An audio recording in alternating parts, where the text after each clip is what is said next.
여러분 안녕하세요. 예, 방금 소개받은 바람의 아이들 대표 최윤정입니다. 반갑습니다.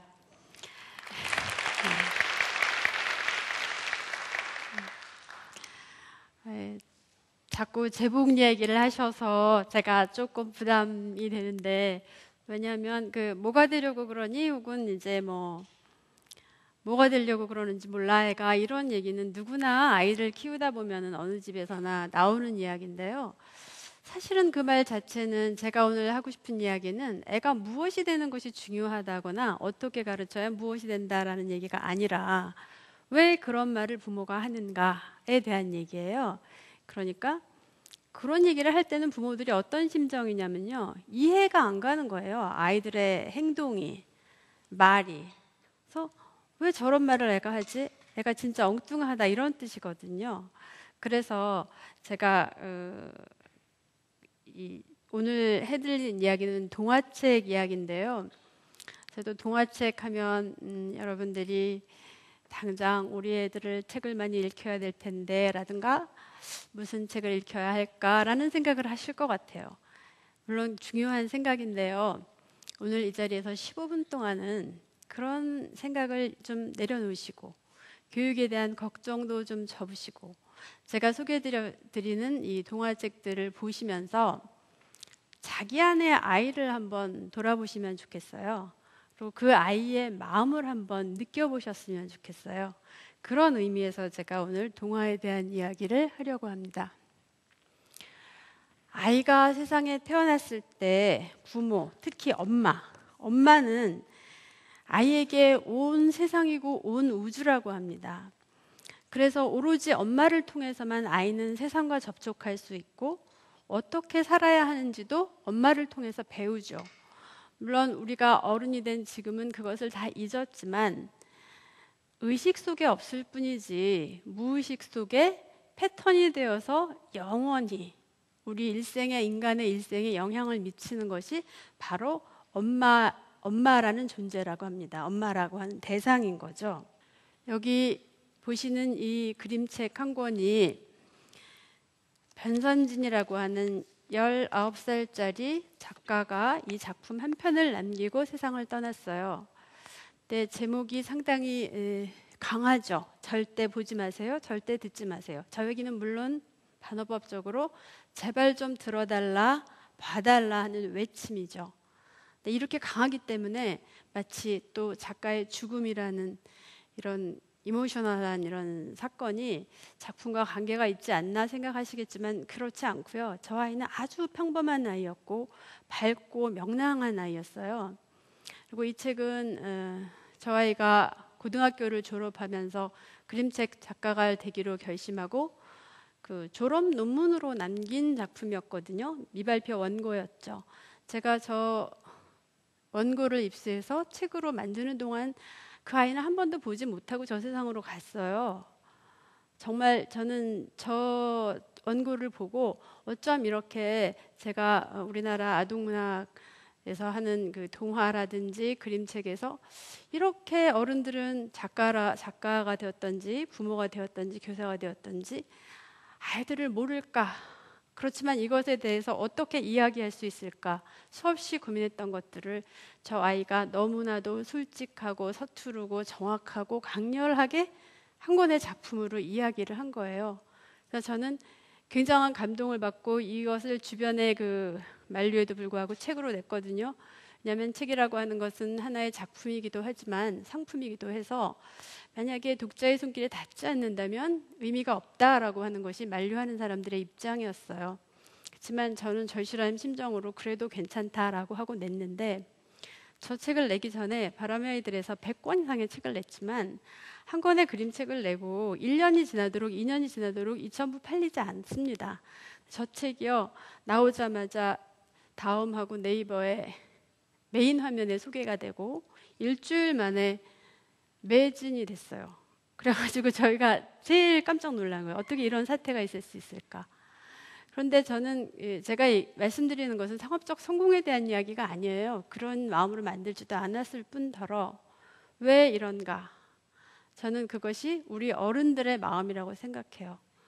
아이들하고 너무나 소통하고 싶은 거예요. 그렇지만 소통이 일어나지 않죠. 그래서 이 책을 봤을 때 그만큼 가슴이 아팠던 게 아닌가. 그것이 사람들로 하여금 저 책에 손을 대게 만든 것이 아닐까. 이렇게 생각합니다. 다음에 소개해드리는 것은 비만에 관한 저학년 동화인데요. 비만에 대한 동화는 많이 있고요. 대체로 줄거리가 비슷해요. 굉장히 뚱뚱한 애가 뭐 이러저러한 사건을 겪으면서 대체로는 사랑에 빠지는 거예요. 사랑에 빠져서 스스로 다이어트를 결심해서 이제 성공한다 이런 얘기예요. 그러니까 이것도 그 큰 궤도에서 벗어나진 않아요. 그러진 않는데 제가 오늘 여기서 여러분께 말씀드리고 싶은 것은 그 이야기 혹은 아이가 어떻게 다이어트에 성공했느냐가 아니고요. 어머니의 태도예요.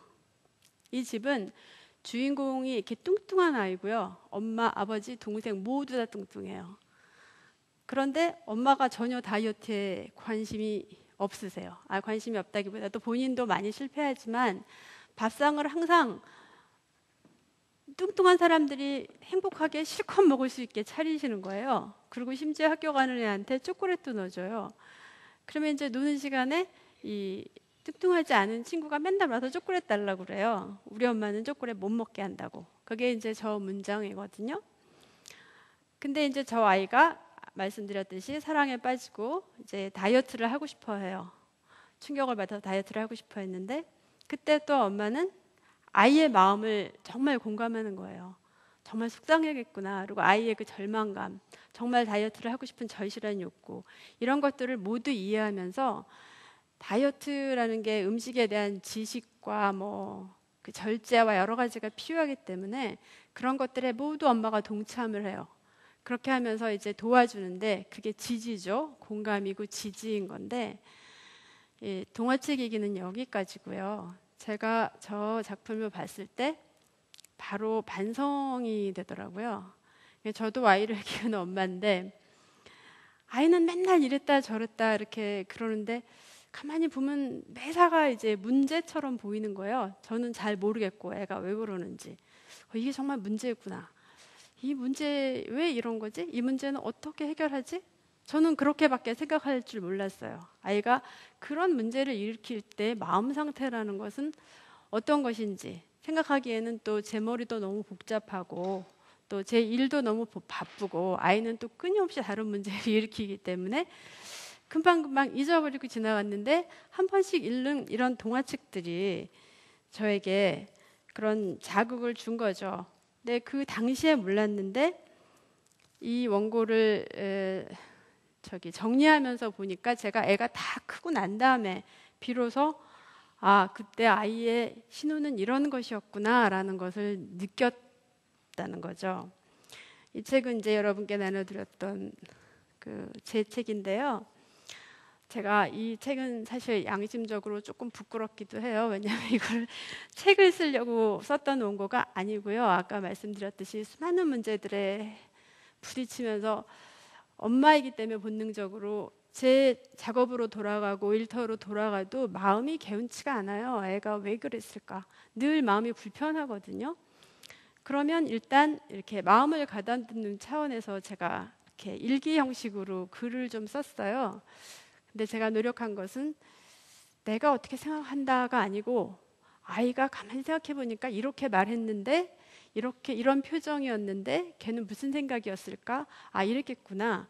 그렇게 이제 제가 마음을 나름대로 물론 주관적이죠. 그렇게 정리하고 한 8년을 그렇게 이제 쓰고 애가 지금은 이제 둘 다 대학생이고 하나는 대학 졸업반이고 이래서 더 이상 이제 그런 일들을 하지 않기 위해서 제가 매듭을 짓는 작업이었어요. 책으로 내지 않고 아이에게 원래 이렇게 수제본으로 하나씩 선물하고 싶었거든요. 너희들이 옛날에 이랬단다.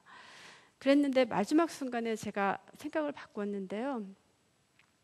아이들한테 미안한 점은 이제 사생활을 일부 건드린 거예요. 사생활이 이제 세상에 노출되어 버린 이런 약간의 미안함은 있지만 저는 정말 절실하게 부모인 여러분, 선생님인 여러분들이 아이들을 있는 그대로 관찰하는 일기를 써야 한다고 생각해요. 내가 이렇게 생각한다라는 건 내 얘기고요.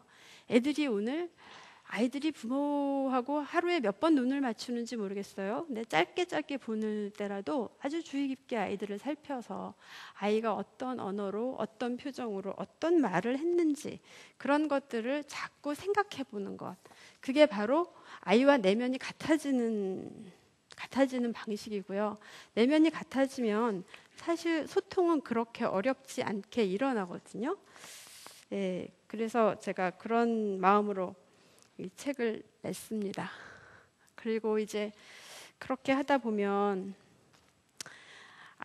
여기 이제 부모님들 중에는 아이가 아주 어려서 교육에 잘 신경 쓰실 수 있는 분도 있고, 또는 아이가 이미 다 컸기 때문에 저처럼 이미 너무 많은 잘못을 했는데 어떻게 할 것인가 걱정이 되시는 분들도 많을 거예요. 저 역시 그렇습니다. 제가 저기에다 쓴 것은 하나도 이렇게 하면 된다는 참고사항은 하나도 없고요.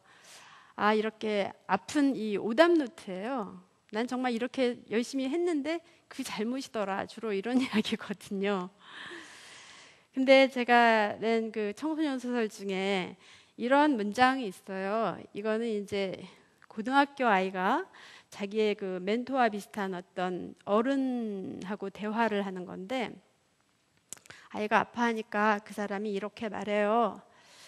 그런데 이 부분이 정말 중요한 것 같아요. 아이에게나 어른에게나 상처가 없을 수는 없어요. 어떠한 부모가 어떠한 좋은 환경에서 좋은 의도로 아이를 키운다고 해도 아이가 어른이 되는 과정에는 수없는 통과 의례를 거쳐야만 하고, 그렇기 때문에 어떻게 해도 상처는 나죠.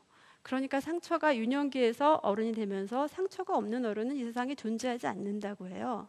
그렇다면 그 상처를 어떻게 할 것인가? 너무나 좋은 말이 써 있죠. 아름다운 흉터를 만들도록 해. 여기서 이제 그 다음에는 이것도 청소년 소설인데요. 저 앞에 써 있는 거는 아버지가 하는 말이에요. 대체 뭐가 되려고 이러니? 얘가 너무 많은 문제를 일으켰기 때문에 아버지가 이렇게 말하는데, 아이는 사실 굉장히 성숙해요. 다음에 보시면은 그런 말이 있죠. 아빠가 부모님만이 낼 수 있는 목소리로 이 말을 했다. 이렇게 성찰할 수 있다는 것은 아이가 이미 굉장히 많이 컸다는 얘기죠. 그리고 이걸 소설의 첫 페이지고요. 뒤에 문장은 마지막 페이지예요. 그러니까 이 사건은 중간에 다 전개되는 건데, 저는 이 마지막 말이 너무 마음에 드는 거예요.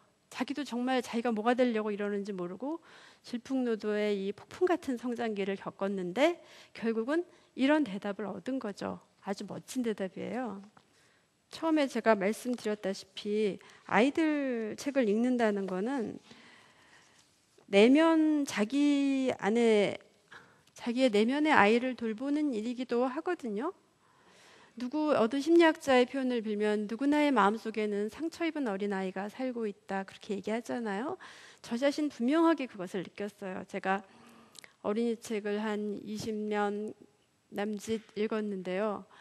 제가 기억하지 못했던 어린 시절의 나, 그리고 그 아이라는 존재는 도대체 어른하고 어떻게 다른가, 이런 것들을 책을 통해서 굉장히 많이 느꼈는데, 그렇게 되면 자연스럽게 소통이 일어난다는 거죠. 근데 그게 왜 중요할까요? 그리고 아이는 이미 다 컸고, 그리고 상처 없는 삶은 있을 수가 없고, 모든 실수와 실패는 예정돼 있는 거고, 그 실패로부터 우리는 배운다. 그렇다면 어쩔 수 없는 것 아닌가? 그럼 이 어쩔 수 없는 상황에서 우리가 할 수 있는 건 아무것도 없을까요? 그게 아니라고 저는 생각해요. 아까 인용문에서 말씀드린 것처럼 내가 아이를 잘 키우고 싶다라고 생각하면은 아이는 잠깐 내려놓으시고 내 인생부터 점검해봐야 된다고 생각합니다. 누구나 다 상처 입은 사람이듯이 내게도 굉장히 많은 상처가 있는 거예요. 어떤 어른에게나. 그 상처들을 잘 되짚어보고 내 인생을 점검해보고, 그러면 거기에 실수와 실패를 유발하는 행동의 패턴들이 나오는 거죠. 그러면 그것을 내가 수정하지 못한다면 이 문제들은 반드시 대물림이 돼요. 그래서 우리가 자식이 부모를 닮는다고 하거나 혹은 자식이 부모의 인생을 되풀이한다라고 하는 것은 정신분석학적으로 보면 거기에서 나오는 거죠. 그래서 이 오늘 테마가 아이에게 말 걸기인데요. 아이들에게 말을 걸고 손을 내밀고 결국은 공감하고 지지해 주는 것. 그것만이 우리가 아이들을 위해서 할 수 있는 최고의 노력이라는 게 제 생각이고요. 그래서 이미 어른인 우리가 어린이 책, 청소년 책을 읽는다는 것은 그 일이 좀 자연스럽고 쉽게 저절로 되도록 스스로를 도와주는 일이라고 생각합니다. 네, 여기까지 말씀드렸습니다.